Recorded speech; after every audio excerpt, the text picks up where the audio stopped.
அனைவருக்கும் வணக்கம்.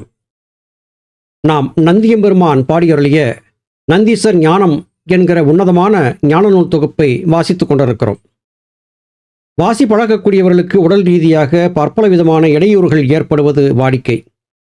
அந்த இடையூறுகளிலிருந்து தங்களை காத்துக்கொள்ள வழி தேடி தங்களுடைய குருமார்களை அணுகி மருந்துகளை கேட்டு சித்தர் பெருமக்கள் தெரிந்து கொண்டார்கள். யோக சாதனம் பழகும்போது ஒருவருடைய உடலிலே மேகம் என்றழைக்கப்படக்கூடிய வெட்டைச்சூடு அதிகரித்து அது காரணமாக பற்பல விதமான உடல் தொல்லைகள் ஏற்படச் செய்யும்.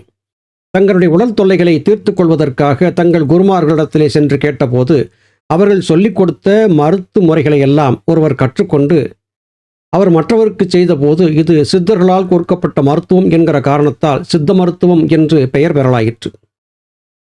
ஞானபிதா சுவாமி சிவானந்த பரமஹம்சர் அவர்கள் சித்த வித்தையை அருளி செய்த போது வித்தையை உபதேசமாக பெற்று யோகசாதனம் பயின்ற சகோதர சகோதரி பலருக்கும் பற்பல விதமான உடல் பிணிகள் ஏற்பட்டன.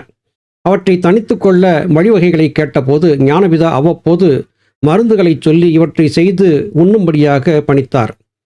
இப்படி தன்னுடைய பிள்ளைகளுக்கு மருந்துகளை சொல்லி அந்த மருந்துகளே இக்காலத்திலே சித்த ஆயுர்வேத மருந்து தயாரிப்புகளை சித்தாசிரமத்தின் 5 கிளைகளும் மேற்கொள்வதற்கு இடையாயிற்று. எனவே ஞானிகள் மகான்கள் எதை செய்திருந்தாலும் அதிலே ஒரு தொலைநோக்கு பார்வை என்பது இருக்கும். இன்று நாம் பார்க்க இருக்கக்கூடிய பாடற்பதிவிலே யோகிகளுக்கு ஏற்படக்கூடிய பல்வேறு வகையான பிரச்சனைகளை தீர்த்து கொள்வதற்கு எளிய மூலிகை மருத்துவத்தை பற்றி நந்தியம்பெருமான் சொல்லுகிறார். இதை அறிந்து கொள்ள வேண்டியது அவசியமாகிறது. ஏனென்றால் நம்மில் பலருக்கும் பற்பல தொல்லைகள் இருக்கின்றன.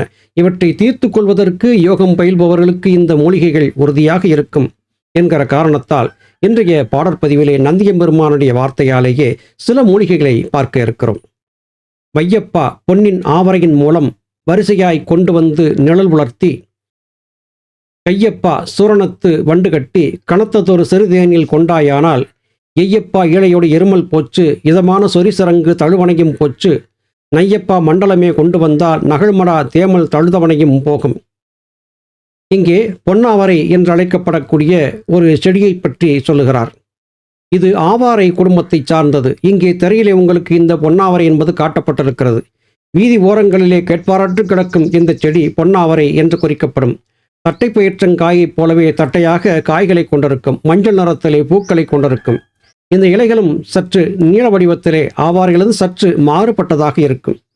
இந்த செடியினுடைய சமூலம், அதாவது இலை, தழை, வேர், பட்டை, பூ, காய், விதை என்று எதையும் விடாமல் எல்லாவற்றையும் கொண்டு வந்து நிழலிலே உலர்த்தி அதன் பிறகு அதை சூரணமாக செய்து அந்த சூரணத்தை ஒரு பொட்டலமாக கட்டி பத்திரமாக பாதுகாத்து வைக்க வேண்டும்.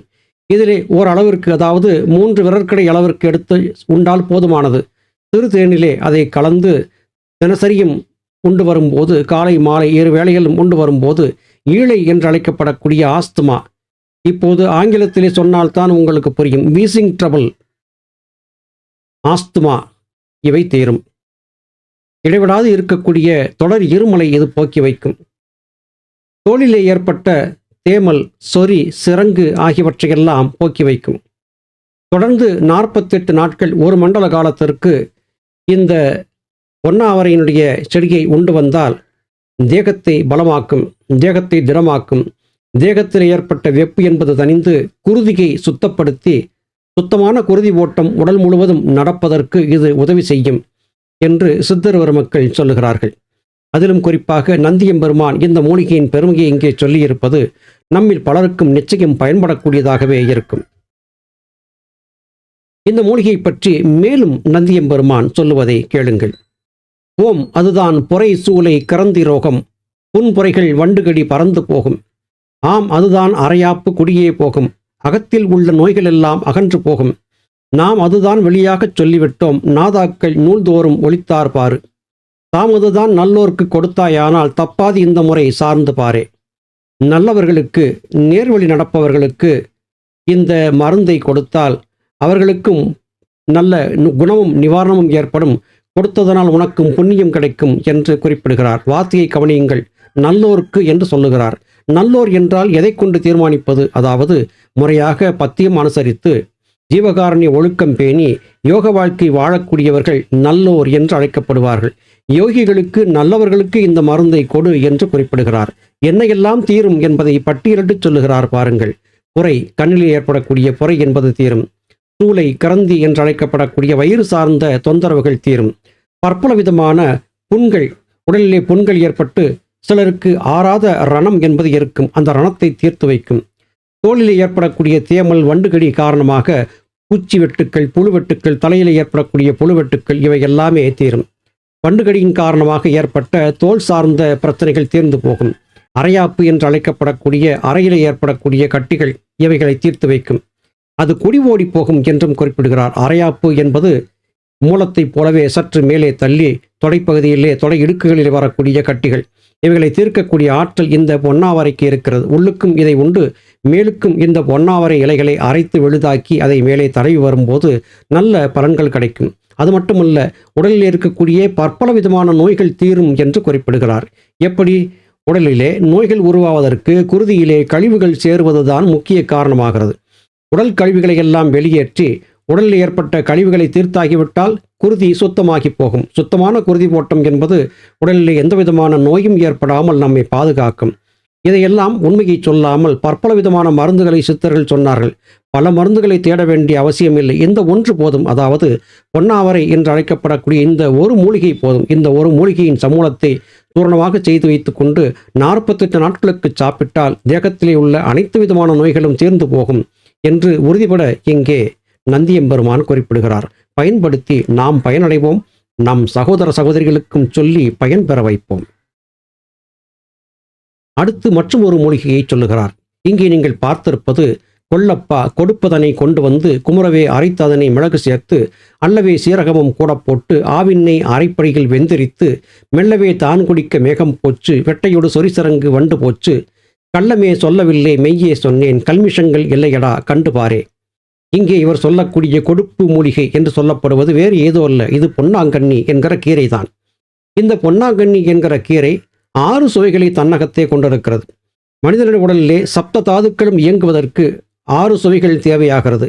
இந்த 6 சுவைகளையும் தனித்தனியாக எடுத்து உண்ண முடியாதவர் பொன்னாங்கண்ணி கீரையை பாகப்படுத்தி தினசரி உணவிலே சேர்த்து வந்தால் அவருக்கு பற்பல விதமான நன்மைகள் கிடைக்கும். இங்கே பொன்னாங்கண்ணியை ஆவின் நெய்யிலே சேர்த்து தயாரிக்கக்கூடிய ஒரு மருந்தை பற்றி சொல்லுகிறார். இந்த பொன்னாங்கண்ணி என்கிற கீரையை கொண்டு வந்து அதை இடித்து அதனோடு சிறிது மிளகும் சீரகமும் சேர்த்து போட்டு நெய்யிலே இதை காய்ச்சி வைத்து கொள்ள வேண்டும். காய்ச்சி வைத்து கொண்டு காலை மாலை இருவேளையும் ஒரு தேக்கரண்டி வீதம் உணவுக்கு முன்னே உண்டு வரும்போது உடலில் ஏற்பட்ட மேகரோகம் என்கிற வெட்டைச்சூடு தீர்ந்து போகும். யோகசாதன பயிற்சியிலே உடலிலே வெப்பம் என்பது அதிகரிக்கும். வெப்பம் என்பது மேகமாக மாறியிருக்கும். காகபுஜண்டர் பெருநூல் காவியத்திலே நாம் தெளிவாக இதை பார்த்திருக்கிறோம். சேலவே நீர் குதிக்கும் மேகம் போலே என்று குறிப்பிடுகிறார். மூத்திரத்திலே கடுமையான வெப்பமும் சூடும் ஏற்பட்டு நீர் கொதிக்கும். இப்படிப்பட்ட பிரச்சனையை தீர்ப்பதற்கு இந்த பொன்னாங்கண்ணி நெய், இதை காணி நெய் என்றும் கூட குறிப்பிடுவார்கள். பொன்னாங்கண்ணி நெய்.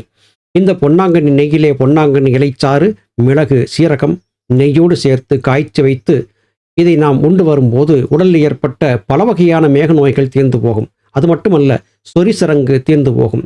பண்டுகடி, பூச்சிக்கடி முதலாகிய காரணங்களால் சருமத்திலே, தோலிலே ஏற்பட்ட பற்பல விதமான நோய்களும் தீர்ந்து போகும்.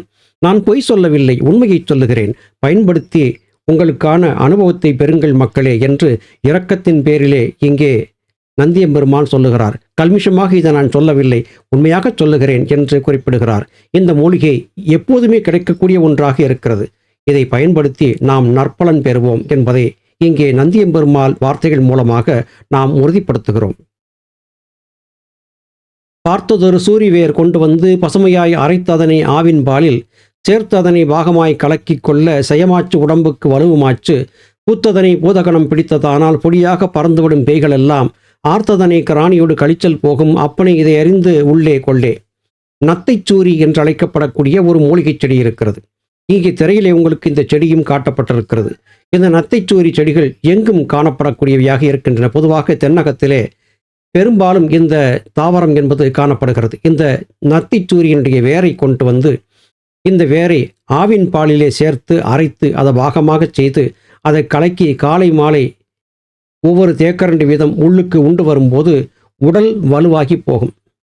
அது மட்டுமல்ல, மேலும் ஒரு அதிர்ச்சியை சொல்லுகிறார். பேய் பிடித்தவர்களுக்கு இதை கொடுத்தால் பிடித்த பேய் விட்டு போகும் என்று சொல்லுகிறார். நத்தைச்சூரி.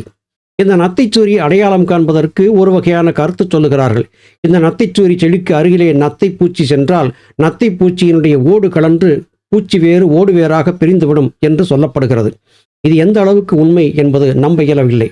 ஆனால் நத்தையிலிருந்து அதனுடைய ஓட்டை சுத்தப்படுத்தி நத்தை பற்பம் என்கிற பற்ப வகைகளை எல்லாம் சித்தர்கள் செய்து பயன்படுத்தினார்கள். அதை சுத்தப்படுத்துவதற்கு இந்த மூலிகை செடியின் சாற்றை கொண்டு சுத்தப்படுத்தினால் அந்த நத்தை ஓட்டுக்குள்ளே இருக்கக்கூடிய பற்பல விதமான தோஷங்கள் நீங்கிவிடும், அது சுத்தமாகும் என்பதுதான் அதன் பொருளாகிறது. அது மட்டுமல்ல, பிடித்த பேய்கள் விட்டு போகும். கிராணி என்று அழைக்கப்படக்கூடிய கழிச்சல், சிலருக்கு விடாமல் கழிச்சல் இருந்து கொண்டே இருக்கும், வயிற்றுப்போக்கு நிற்காமல் போகும், எந்த மருந்து கொடுத்தாலும் தீராது என்கிற நிலையிலே இருக்கும். அவர்களுக்கு இந்த நத்தைச்சூரி வேரை அரைத்து பாலிலே கலக்கி கொடுத்தால் அவர்களுக்கு ஏற்படக்கூடிய இடைவிடாத அந்த கழிச்சல் என்பது தீர்ந்து போகும், தேகம் பலப்படும் என்று சொல்லுகிறார்.